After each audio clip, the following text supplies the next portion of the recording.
غلط پاسورڈ سے ایک چھوٹا سا موبائل لاک نہیں کھلتا، غلط طریقہ زندگی سے جنت کے دروازے کیسے کھلیں گے؟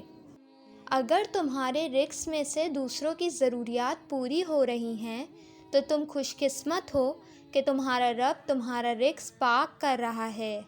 نہ کر نصیب سے اتنے گلے اے انسان، جب اللہ راضی ہوتا ہے تو ہر چیز مل جاتی ہے۔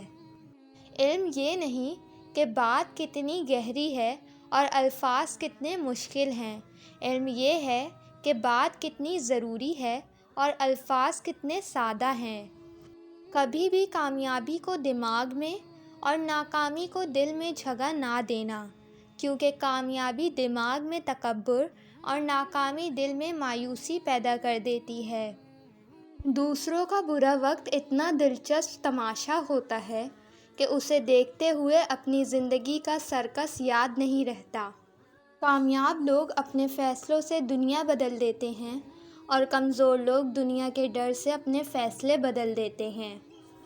سورج ہمیں ہر شام یہ درس دیتا ہے کہ مغرب کی طرف جاؤ گے تو ڈوب جاؤ گے۔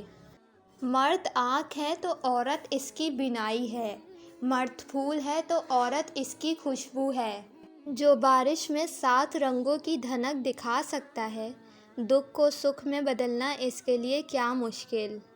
ہم لوگ نیک بننا نہیں، بس نیک دکھنا چاہتے ہیں اور نیک کہلانا چاہتے ہیں، اور یہ منافقت کا سب سے اعلیٰ درجہ ہے۔ روپیہ جتنا بھی گر جائے مگر اتنا کبھی بھی نہیں گر پائے گا جتنا روپیہ کے لیے انسان گر چکا ہے۔ غلطی پر ساتھ چھوڑنے والے تو بہت مل جاتے ہیں، لیکن غلطی پر سمجھا کر ساتھ نبھانے والے بہت کم ملتے ہیں۔ حضرت علی رضی اللہ تعالیٰ عنہ نے فرمایا، تم کسی کے ساتھ بھلائی کرو، تمہیں اس کا بدلہ برائی کی صورت میں ملے تو سمجھ لو کہ تمہاری نیکی قبول ہو گئی۔ انسان جب اپنی خواہشات اور ضروریات محدود کر لیتا ہے تو پھر اسے جھوٹ بولنے کی ضرورت ہی پیش نہیں آتی۔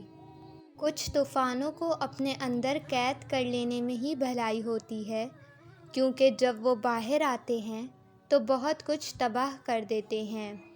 مسلسل اہمیت دینے کے باوجود بھی اگر رشتے بے قدر رہیں اور بدمزاج رہیں تو کوئی ملامت نہیں، تب رہنے کی بہترین جگہ حدود ہے۔ یہ جو تمہارا نفس ہے، تم اگر اسے خیر میں مصروف نہیں کر لیتے تو یہ تمہیں شر میں مصروف کر لے گا۔ مسلسل ہو رہی ناکامیوں سے نا امید ہونے کی ضرورت نہیں، کبھی کبھی گچھے کی آخری چابی بھی تالا کھول دیتی ہے، لہٰذا پر امید رہیے اور اپنی کوشش جاری رکھیے۔